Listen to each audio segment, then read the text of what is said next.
Olá pessoal, falar aqui nesse vídeo rapidamente sobre o terceiro ciclo sistêmico do capitalismo.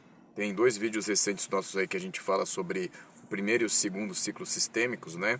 Baseado sobre a obra do Giovanni Arrighi, o Longo Século XX. Ele fala que o primeiro ciclo sistêmico é Gênova e o segundo ciclo sistêmico é Amsterdã, ou seja, Países Baixos, Holanda.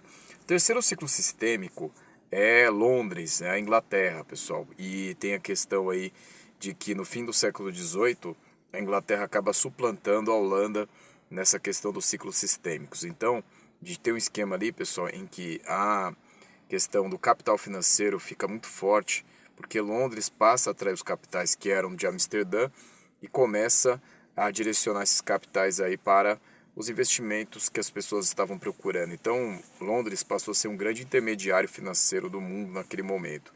Bom, o que acontece é que até mais ou menos 1873 você tem também um papel muito forte da questão comercial. Então, a hegemonia inglesa, ela no começo se dividia entre a questão comercial e a questão financeira. Porém, nós temos a Grande Depressão do século XIX, que vai ser a depressão de 1873 até 1894, 95, 96 mais ou menos, onde você vai ter uma queda acentuada dos preços, né? Então você tinha uma competição muito grande entre o capitalismo inglês, o capitalismo francês, o capitalismo alemão que surgiu naquele momento ali, a partir de 1871.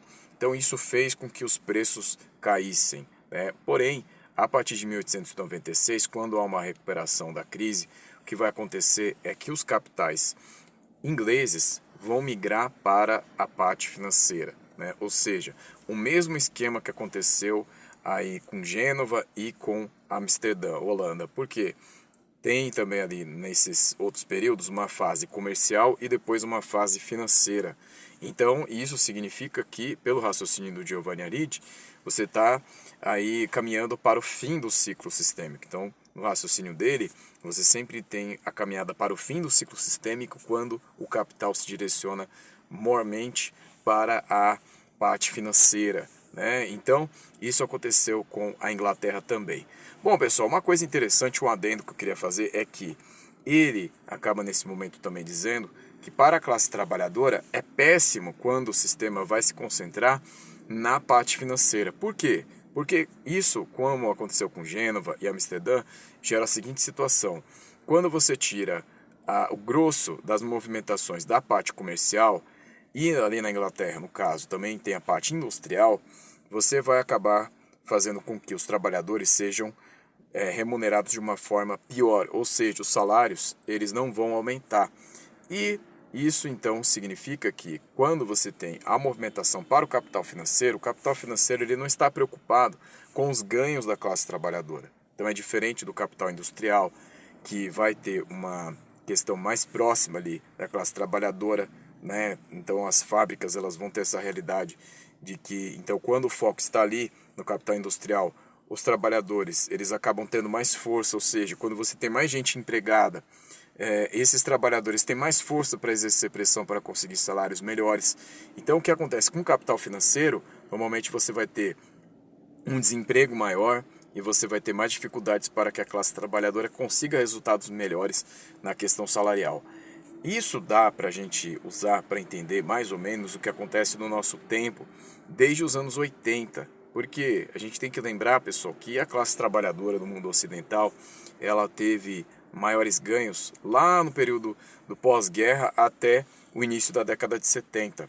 Então o que vai acontecer dos anos 80 em diante é que você tem aí um arroxo sobre a classe trabalhadora, você vai ter o toyotismo entrando no lugar do taylorismo, então você vai ter a flexibilização da acumulação do capital, começa a ter a migração das transnacionais, né, as multinacionais que vão se formar de forma mais frequente pelo mundo e essas multinacionais vão se instalar nos países subdesenvolvidos e em desenvolvimento. Então a classe trabalhadora ela vai ser mal remunerada e mais ainda no nosso tempo, né, pessoal? Porque como a gente tem aí a ação de todas as desregulamentações, o ataque aos direitos trabalhistas, de forma geral, o Brasil a gente vive essa realidade, a classe trabalhadora ela vai ser pior remunerada.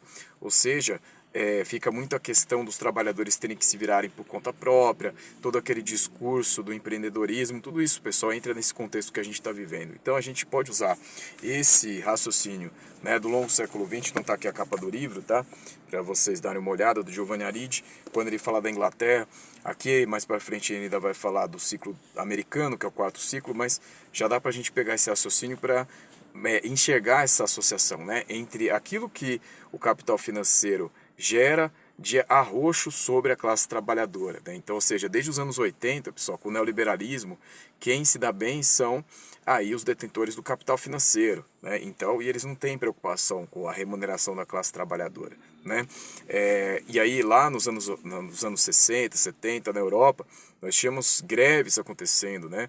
Então, por exemplo, aqui no começo desse livro, né, do Callum Kent, nós temos aqui um prefácio onde se fala sobre isso, né? A gente tem um prefácio aqui onde se fala da questão de como acontece a pressão dos trabalhadores lá nas décadas de 70 em diante contra as empresas, né, que não estavam ali querendo ceder, né, na questão de aumentos de salários. Então o que acontece? Uma saída para essas empresas é ir embora dos seus países, né, de origem, né, Inglaterra, Itália, Alemanha, é fazer essa transnacionalização, né, porque é mais fácil para elas fugirem das pressões de onde a classe trabalhadora tem mais força, né? Então, ou seja, a classe trabalhadora tem mais força na Europa, né? Ela tem uma tradição de luta. Então, para fugir dessa pressão, ela foge, né? Essas empresas fogem para os países de terceiro mundo,